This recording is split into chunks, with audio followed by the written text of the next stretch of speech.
morning. I'm Cecily Sommers.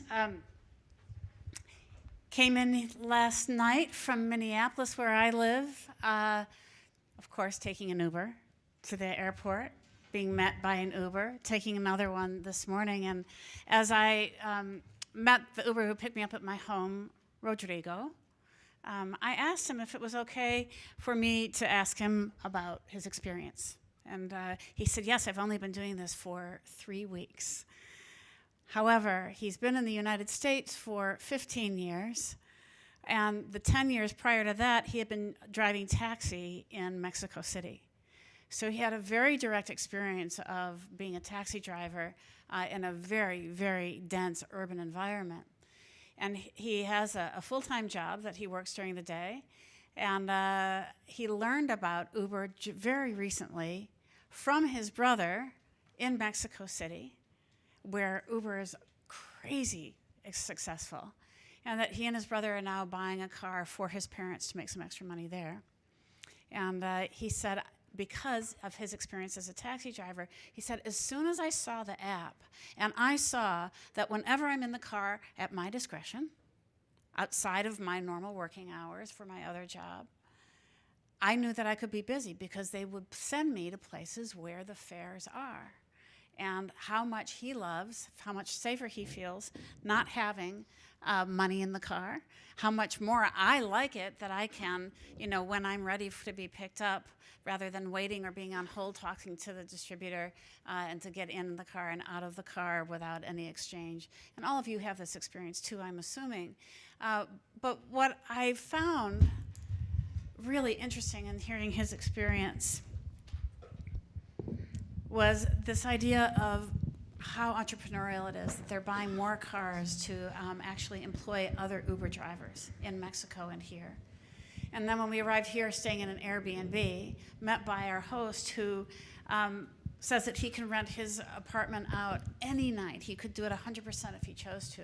So he has managed his lifestyle to be a pack-and-go guy, leaving his apartment to be absolutely in host mode. We don't see any of his personal stuff, no clothes. So he takes a big duffel. He's a wonderful host. He gave us a map of the city so we could orient what we would need and want.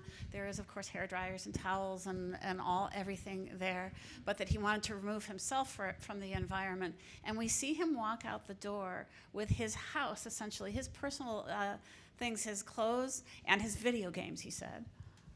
As he goes out the door, and he says, I stay at a friend's, or I just kind of work overnight in the office because they have a gym and a shower there. He and his girlfriend both do this, and then they help each other clean one another's apartments before guests arrive.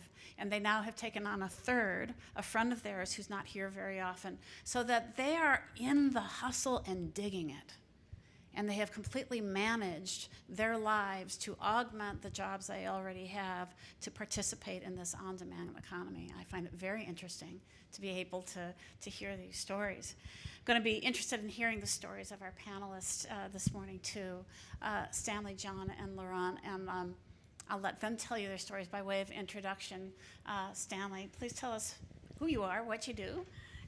Hi everyone, I'm Stanley Hainsworth. I come from, actually I started off as an actor for about 10 years, and then I kind of fell into this consumer-focused design, advertising, experiential world at Nike. And I did that just through being an entrepreneur and doing some work for Nike, and ended up at Nike. And so I was there for 12 years, and then I went to Lego over in Denmark, and then I ended up in Seattle working for Starbucks right down the street here.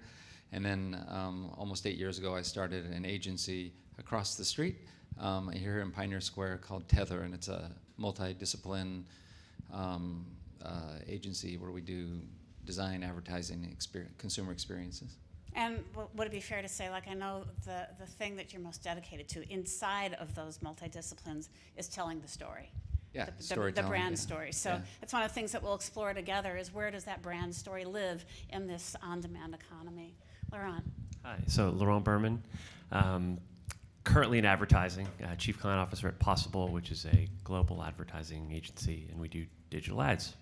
But came to it sort of serendipitously. So I started my career at Procter & Gamble, on the engineering side at P&G doing R&D. Did a number of startups, one of them a big mobile startup down in LA called Helio, early in the mobile game, and then was at Amazon running their wireless business. And so today we end up working with some of the world's biggest brands. We say solving some of their hardest problems. So Microsoft, Procter & Gamble, Starbucks, Nestle, AT&T, Coca-Cola are all clients, and really helping them understand how is digital transforming how they go to market, how they advertise. And the big mistake we see is folks think of this as just another vehicle through which I can add, target better, instead of, in some ways, what Robert was talking about, the data that these things spit off and the new opportunities that it creates, both for these big brands that are established as well as their emerging competitors, is sort of a fascinating place for us to play. Transforming the relationship with the customer, the relationship itself, it sounds like. Well, we'll explore that. Thank you. John. Hi, everyone. My name's John Busby. I think maybe the original on-demand app was the ability to pick up the phone maybe 100 years ago, press a couple buttons, and have a doctor come to your house and check you out. And today it's still pretty amazing that instantaneously you can talk to any person or any company in the world. I work at Marchex. I run the data and insights arm at that company and also the marketing team. And we're an advertising analytics company. What we do is we connect call data, but it's really data about conversations back to digital advertising, so businesses can understand the return on investment and the success of their ad programs. So what I'm curious that I'm sure we'll dive into is what more are you learning about how us humans tick, right? Because you're kind of getting more discrete information all along the way in this on-demand world. So, Robert, thank you for your presentation. It really gives us so many specific pictures, which is what we need when we're imagining the future, is to really get a very specific picture of what it's going to look and feel like. And I think I'm going to build on that a little bit, just to develop a brief scenario that I want each one of you to step into, and from your lens and your expertise, talk about what you see there. So imagine in this Internet of Things world where our homes, of course, are our smart homes and connected to brands and services at every touch point. And imagine that life is as it has always been, which is you have some sleep and you wake up and the very first thing you need to do most often is go straight to the bathroom. And in that bathroom, which is absolutely embedded with sensors to evaluate what's coming off for your breath, saliva, what goes in the toilet, what goes down the drain in the shower, whatever it might be, and calculates those chemistries. And while you're getting ready for the rest of the day, getting that information into the kitchen and the refrigerator, which is telling you what your diet needs to be in order to completely customize your optimal state for the day. May also be printing out your medications today, titrated for optimal performance. And at the same time, of course, is coordinating with your calendar and your medical and personal coaches and all the other things that you care about. Go to your closet, and your mirror is going to be embedded with sensors as well, and you'll be able to see an inventory of your wardrobe that matches with your calendar and with the weather, and may even have, well, you've got a big meeting today, perhaps, because I know that those shoes are a little bit worn. Those boots you've been admiring, we can get them to you, by the time you walk out the door, or whatever it might be. So all of that. So we have biosensors. We have things that are affecting our food and our purchasing, and all the things that we need to just seamlessly go through our world with our needs already anticipated and managed by the data, by the brands and the relationships that we want there. So I'm just curious for each one of you, inside of a world like that, how do brands interact with people in a way that they don't feel are too intrusive, but feel, I'm assuming, more like there's companions of you get me, right? Where does story live inside of that world? Well, I think it was about 2 years ago. I was down in LA. I was a meeting with Ari Emanuel. If you've seen Entourage, that's Ari Gold. He's one of the most powerful men in Hollywood, and he's agent to all the stars and sports stars, and they've purchased IMG and sports agency as well. And we were just talking about the kind of the pampered lives of both the athletes and the stars. So we see those, we've seen them in movies, and how they have their entourage, that's following around. They have their nutritionist and their coach and their trainers and all that, and the athletes do as well. And it's all about just fine-tuning your life, because you have to, as a movie star, you have to look glamorous all the time and fit and all that. And then as a sports star, you're just a highly tuned machine, and you have to have optimal performance. So I think that what you just described, that's now it's putting that so that we even though we might not be a movie star or a sports star, but how can we tune our lives to optimize the day, so that we have mood swings and stomach problems or whatever it is that we have during the day. So that type of technology makes us live each day in an optimal way. So we can get as much accomplished as we want and have that health and well-being. So, and I think all the brands that would be involved in giving you those things, the nutrition, the food, the beverage, all those things. I mean, we're working with Gatorade, and we're doing now you can, Gatorade is a hydration beverage, and and before it was one size fits all. You just buy that off the shelf and you drink it because you need electrolytes while you're working out and all that. Well, now you can take a sweat test and you can get customized hydration according to the type of sweater that you are, and you can have these pods that are customized for you. Well, that's just a baby step toward what it can be, what you describe, where those brands, the Gatorade or the food brands and the health and wellness brands are part of. They're your support team. They're your entourage. We're taking care of you. You're part of our team. Yeah, great, thanks. Laurent, where do you see them? Well, actually, I'm going to move right ahead to John, because I think a lot of what you're going to be tracking, all those sensors have the data to make sense of and have the insights about how do we care for people. I mean, it always comes back down to how do we care for people, right, with new tools. Yeah. The sensors are going to be pretty shocked, because I get up and go to the bathroom like 3 times a night, so I'm probably going to break the sensors. Maybe they'll recommend me to drink less water. But I wonder, and I think a lot of us wonder, what a world will be like when technology can do so much for us. And I think that in my study over the last few years, it's really hit home for me that I think all of us really crave human connections and interactions with other humans. And it really seems to be true when it comes to the relationship between a business and a person. So I obviously come from the context of studying conversations between consumers and businesses, but I'll throw out a couple of data points that I find pretty interesting. One is if a business tries to authentically create a connection with you by answering the phone by saying like, "Hi, how are you today?" is that better for the business?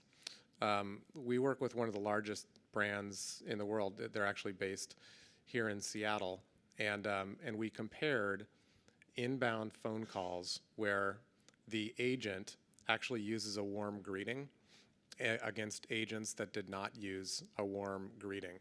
We compared this automatically using our technology phone call by phone call, and when someone answered the phone with a warm greeting, the consumer was significantly more likely to buy the product.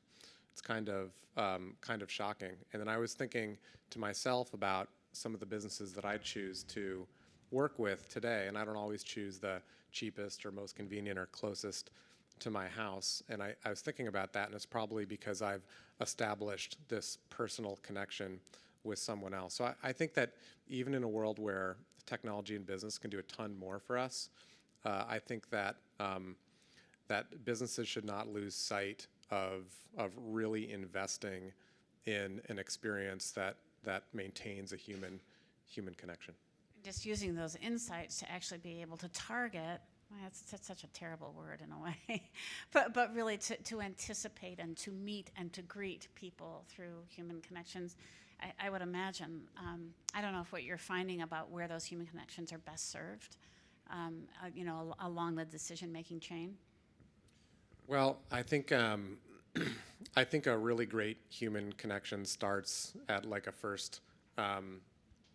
What's the expression? The first connection or first impression is super important. But then everywhere along the line, just common courtesies, even simple common courtesies, seem to have this tremendous and profound impact on customer loyalty.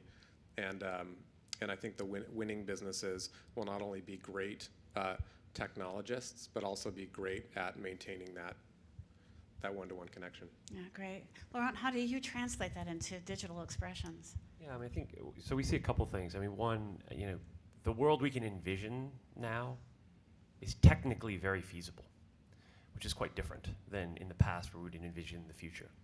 So now the bigger challenge is not can we envision what we would do, but are we willing to do it? Are people willing to pay for it? Is it adding enough value?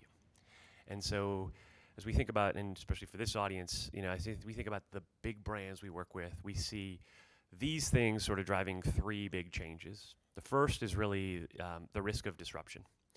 The opportunity that the role they play in the world, or that new entrants through a system of data and technology or different structure of sales or supply chain or asset management in the case of Uber and Airbnb, fundamentally disrupt their business. The second is the growing need to rethink what business you're in, right? So we talked about Gatorade being in the hydration business. It's not what they thought of themselves as 5 years ago. So when we talk to Procter & Gamble and Gillette and looking at Dollar Shave Club, what business are they in? Are they in the men grooming business? Or is Purina in the pet welfare business? Or in the what they would call round and brown dog food? And so rethinking the business they're in, rethinking the relationships they have both with their supply chain, with their distribution partners, and all of these things like last mile delivery, crowdsourcing of content, data, information, or data-driven insights or behavior are transforming potentially the business they're in, the service or products they provide, and ultimately maybe how they make money.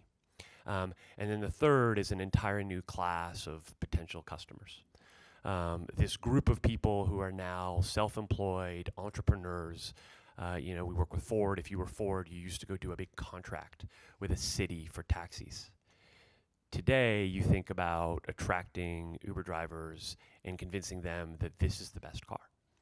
And we see that in a number of other sectors. So I think those are kind of the big transformations, and I think it's forcing big brands to really rethink where they are in the value chain and where they want to be in terms of consumer relationship, because nobody really wants to like a brand or have a brand like them.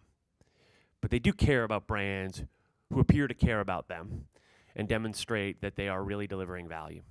And I think if you're a startup in the space or building a business, I think the two things that we also see is brands still matter a ton. It's how you drive a premium. It's how people make most decisions, rational or otherwise. And we just don't have that much mental capacity to absorb new things. And so brands hold a strong place in our minds, and our change in behavior is very difficult. And so figuring out how do you build a brand and how do you build scale? Like being able to do something doesn't mean that you can build a business doing that and disrupt whole industries. So really looking at, am I solving a big enough problem for enough people that goes beyond, I have an app that can help me check in, but I actually have an app that can help me check in and tell me where I am and tell my professor that I'm going to be late for class. And how do I start to think through that data chain and build the blocks along the way?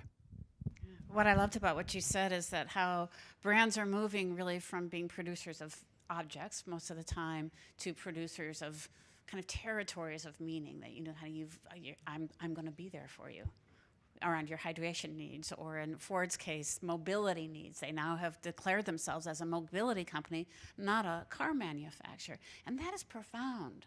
It's really profound in terms of what it allows them to consider around innovation, which, GM announced its partnership with Lyft, and Ford said, cool, we'll do it too. but one up it with autonomous cars, so that Uber drivers or not, right? I mean, they have allowed themselves to play in a lot of spaces simply by anchoring into meaning. Yeah. One other thing I'd say is the bullshit meter's super high. So it was easy 5-10 years ago for brands to say they owned this space or they cared, and they built emotional ads around it, and we all got paid a lot of money to do that. But I think the bar now is so much higher to actually doing what you say you're going to do, actually delivering on that promise of better performance or a better relationship when I get on the phone.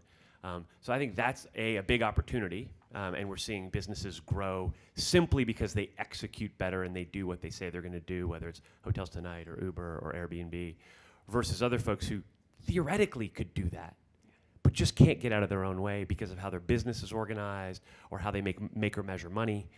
So I think that's really the tension between the big businesses that exist in these spaces and want to go there, and the up-and-coming companies, big or small, that are taking share.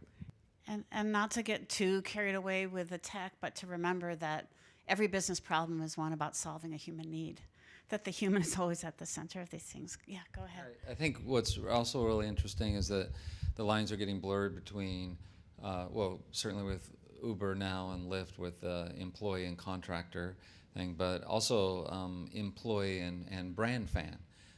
That line is being blurred in a wonderful way now too, as technology is catching up with it. And if you look back some years ago, when I was at Nike, I always ran into kids and they'd say, "You work at Nike? I want to design the next Jordan shoe. I want to be a shoe designer." So that was a pipe dream for most of them. But then Nike ID came along. Technology caught up with the desire. So I have teenage boys, and they spent hours designing their own shoe, and then they proudly would show kids. And then when I was at Lego, the dream, every kid I'd run into, I want to design those big dinosaurs, like at Legoland. I want to be a master builder. And technology caught up, and so Lego ID launched, and where you could go online, you could build your own creation, you could customize the package, it would be shipped to you, you could display it so others could buy it, and you could tell people, I'm a Lego designer, I'm a footwear designer. And now we have Levi's with custom jeans, and you have Converse doing that with their custom shoes. So a lot of different companies doing that co-creation. So the line between being that consumer and a creator or a fan, because people do make those emotional connections with the brands. They wear them on their body. They tattoo them on their body. They carry that cup around. They drive in that car, and that's part of who they are. That's part of their identity. So they want to take that to one more step, and technology is allowing that. It's really interesting. 3 days ago, Mattel came out with a new 3D printer for their Mattel brands and their toys called ThingMaker. It's a revitalization of something they did years ago, and now you can print out the parts to customize your Mattel toys, but what's so beautiful about it is that it links all of their brands and products and connects them directly to a child's imagination, a family in the home where they can print out exactly what they want. So it's kind of the next build on it. I want to make sure that we have time to hear questions from you, from the audience. If you have thoughts or questions to ask Stanley, Laurent, and John together. I'm not seeing the hand. The post is in the way. Go ahead and stand up, and if not, then I'll just repeat it.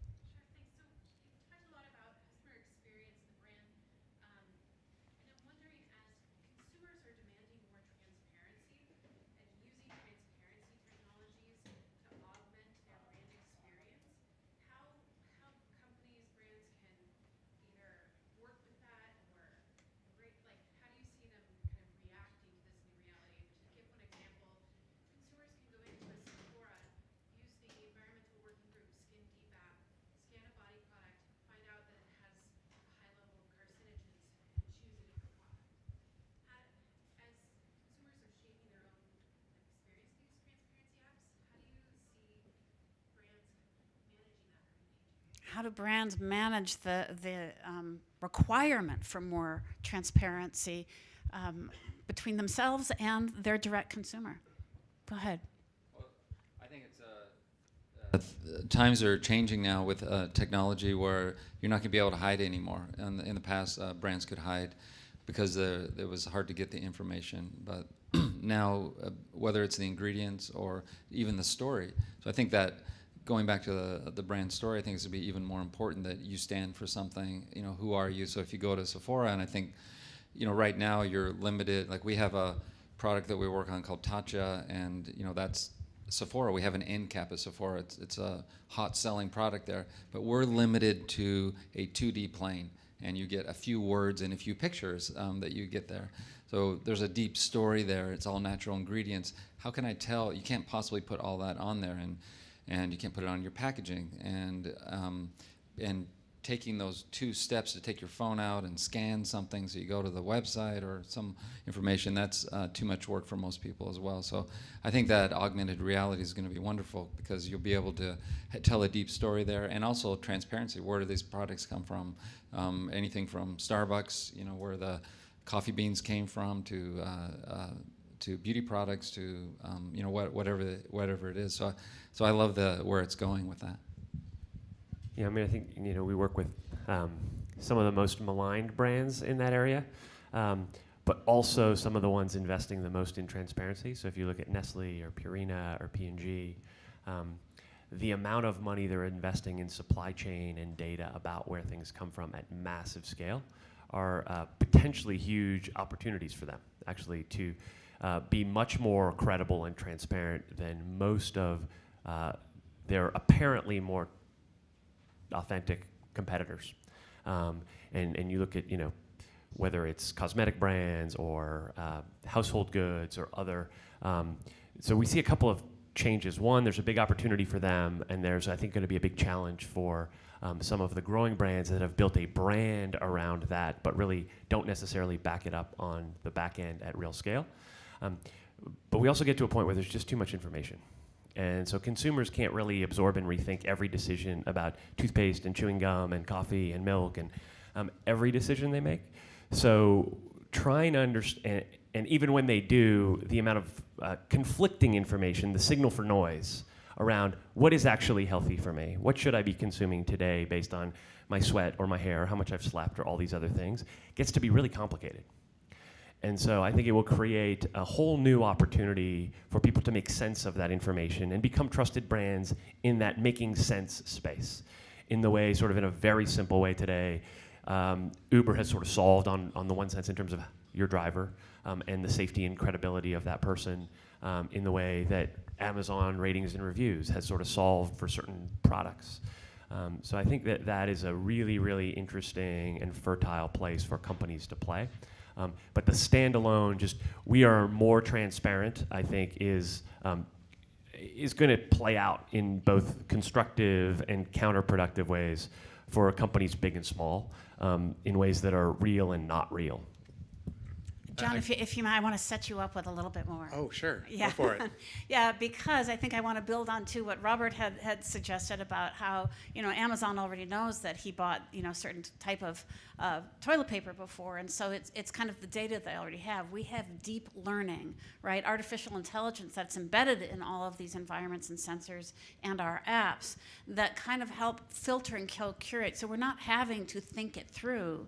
It's doing a lot for us based on what it's learning about our values, preferences, habits, all those things. So I'm very curious about what your thoughts are with regard to data that plays in that space as well. Sure. Just quickly on the transparency point. I mean, we work more with service businesses and online reviews. The Yelps of the world have forced transparency, so brands don't really have a choice on whether or not to invest in it. I guess I focus less on the person who likes Charmin and wants Charmin again and again and again. I'm more focused on how a consumer makes the initial decision to select Charmin in the first place, and then whether or not that experience is a good one.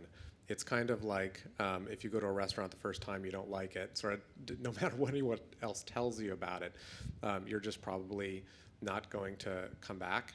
And I think maybe kind of a data scenario that I have encountered is one that just comes to whether or not a business answers the phone at all. like depending on the industry, 10 to 20% of calls to a local business either won't be picked up, or to a national call center, someone will hang up because they've just been on hold for too long. And in certain cases, we have access to whether or not, to what a consumer does next. Like, do they call that business back, or do they call a competitor?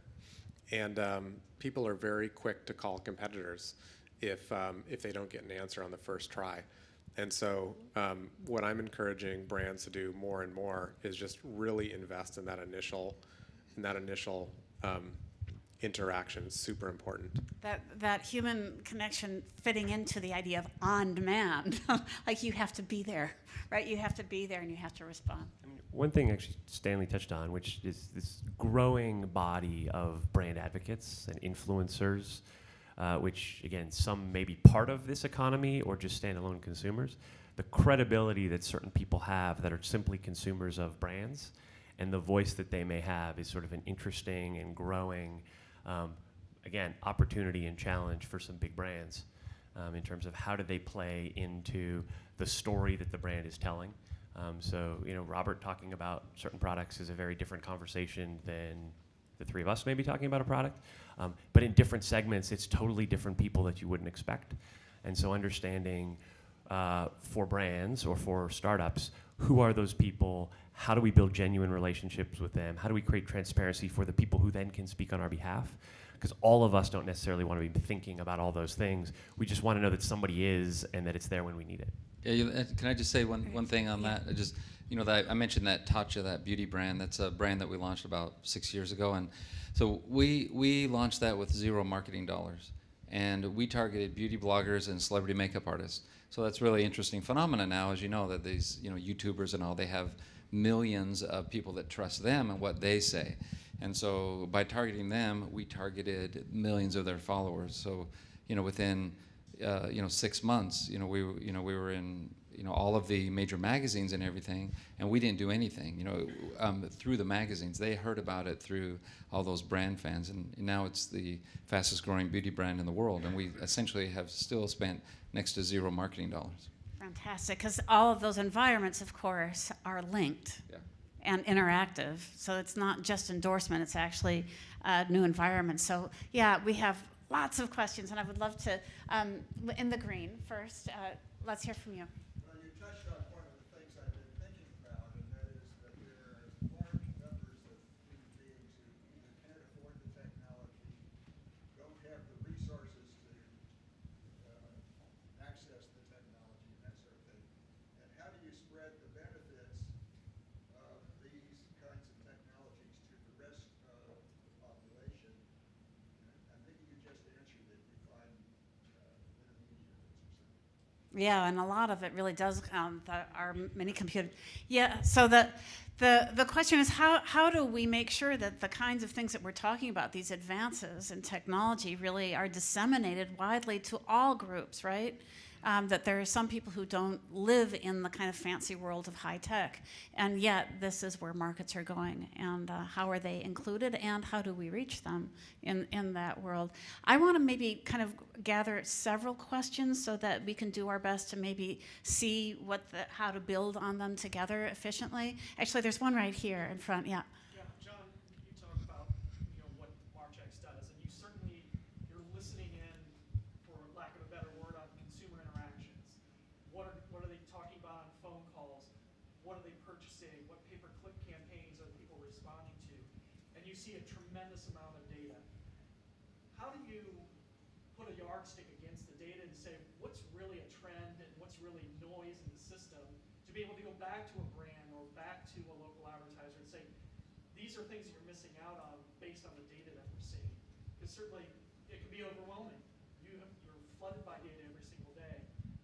How do you set those yardsticks as a one watching over a brand or one advising companies that manage multiple brands? Yeah, so discerning signal from noise within all of the data that's being collected. So forgive me, once again, I'm going to be collecting a series of questions together so that we're looking at how do we target and make sure that there is kind of a democratization of opportunity through these technologies. We're also looking at how do you discern signal and noise. There was another question back here. Yeah, please. My assumption has been that the majority of this transparency movement, influencer marketing movement, and just having something, being standing for something, has been sort of majority pushed by the millennial audience. And I wonder if that's maybe not the case, and it's more of a sign of the times that the technology that we're using has made it so that all consumers are starting to care about this. And I just would wonder what the balance has been, or if really the millennials are as sort of impactful as we would think they are. Yeah, so that are the behaviors associated with a generation, or are they the behaviors of a new time that happens to be very native to them? And that's why we call them digital natives, yes. Another question. Can you comment on kind of the evolution of the different social media platforms? It seems like they've sort of changed and shifted, and now they're being used for different things by different demographics. So if that's kind of evolving, like which platform's good for which and how they're Who's using Snapchat and then how Snapchat is going to have those glasses with them, and who's using Facebook, and Facebook is also, as Robert showed, going into 3D, and who's using Twitter and how those, each one of those are maybe being segmented according to users and where they are. it seems like it's evolving, like they're shifting, and that's it's happened before and now it's happening again. We're in a new wave of that. Okay, great. So I'm going to take those four, all right? Thank you, and just kind of turn it into a conversation among the three of you to consider signal from noise, right? And where millennials fit in this. Do we care? Or is it really just a demographic pool? Is it a larger behavior? How does it play out in social media channels? And how do we make sure, or not make sure, just to consider the truth about who gets to use these technologies, who's participating and who's not? So I'll just open it up to you guys. Ping away. I'll hit on a couple of those things. One on what do you do as an owner of data or a steward of data?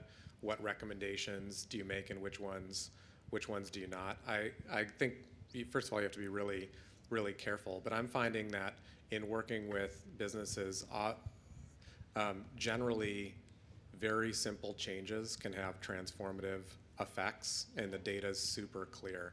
Like I mentioned, just picking up the phone, we work with an auto retailer that has like a few thousand locations across the country. They identified which stores are very poor at answering the phone.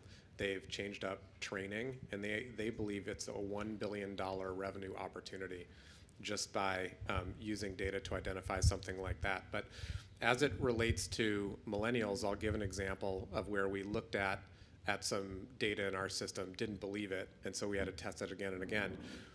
One of our clients asked us, okay, I see all these calls are coming in, but who's calling?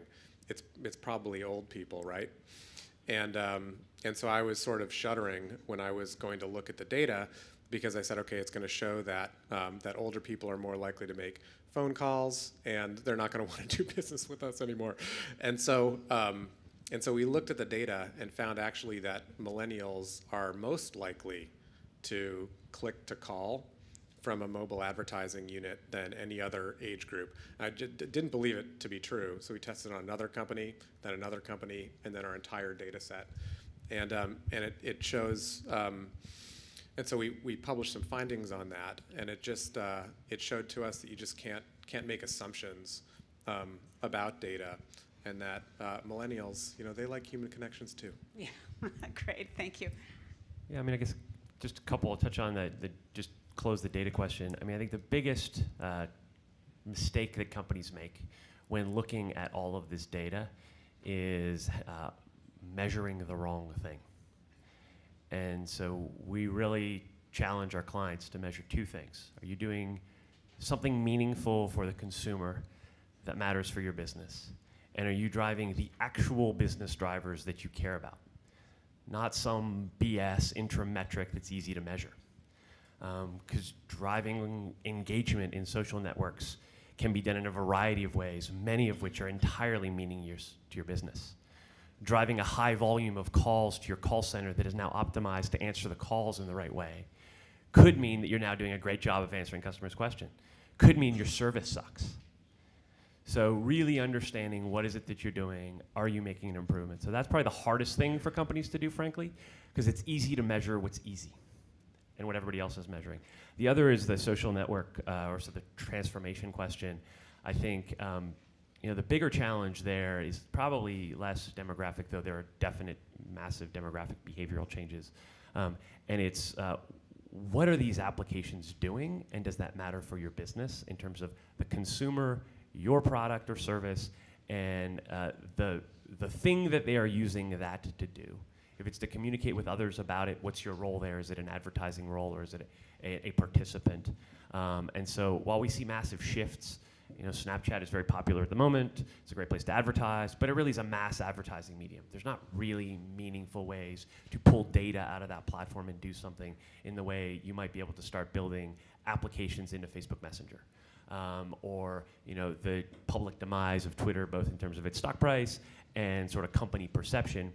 It is still a massive trove of real-time data about what people are saying, doing, and what you might know about them and how you might use that data. So I think I would caution all of you, as you think about that ecosystem, what part of the ecosystem matters to your customer, your potential customer, to you and your employees, and then how would you use that, particularly become expert or find experts to help you understand how that plays out. So for some businesses, it may be LinkedIn. For other businesses, it may be using Amazon's sales data to drive advertising on Facebook, which may have nothing to do with sales on Amazon. So that's just a line that's been blurring now for some time and is going to continue to blur, and the transformation's happening fast. So staying abreast of that is much harder. So finding people that are native in those platforms that can help you understand, is it or is it not important to you? And if so, how? Yeah, I think that's important. That this past weekend, I was with my 14 and 17-year-old daughters and my 84-year-old mother. So it was interesting to see my daughters were over there with their iPhones and Snapchat and just taking the pictures of themselves that as they do on Snapchat, and then my mother was over on her easy chair with her iPad, and she was on Pinterest. So she's a huge Pinterest. So I think it's very self-selecting as well. You find what you're comfortable with. That Snapchat is wild and woolly, and there's stuff going on quickly. So I think as far as the age groups, millennials, all that, people find, just like back in when you're choosing magazines off the magazine rack, or you're selecting TV channels, you find what fits you.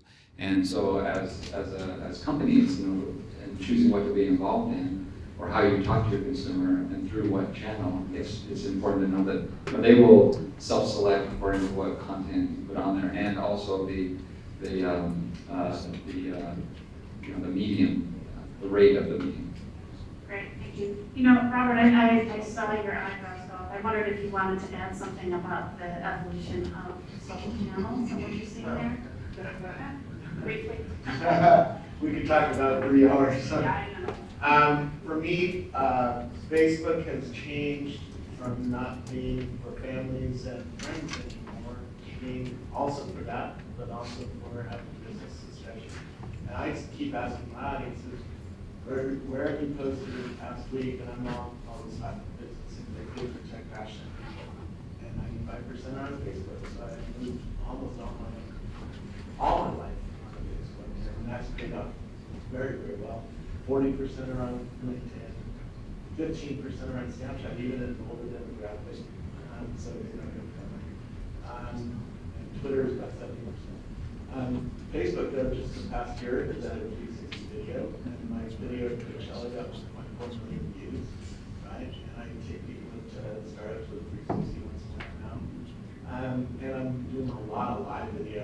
And live video is cool because the audience can participate with you while you're experiencing something, right? And if I'm interviewing somebody like Stanley, the audience can actually ask questions that I wouldn't have necessarily thought of, and that gets the audience involved, and it makes the communities better, and I'm using that a lot. I think that was a big trend. Periscope is on the Twitter platform, and Facebook has live video now to the Facebook platform. I don't do a lot of Vines or some of the other ones. They're all for different demographics and different purposes, so you have to study them for your own brand and your own usage. It doesn't work for me, for my brand, but there's a lot of traffic on Vines. Wonderful.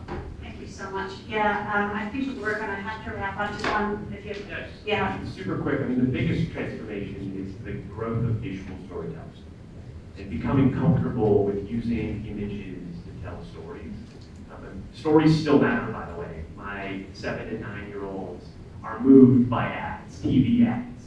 So, really good stories still matter and influence people. And the means of telling those stories is changing quite rapidly. So becoming versatile and understanding how to do that is really important. New skill. Yeah, thank you for kind of bringing us back home to kind of what really matters beyond this. Is it whether it be a human interaction on the phone or a moment through a story that moves people in that way or gets them to participate in real time. The technologies that really allow each of us, you were on the verge of adding something. Yeah,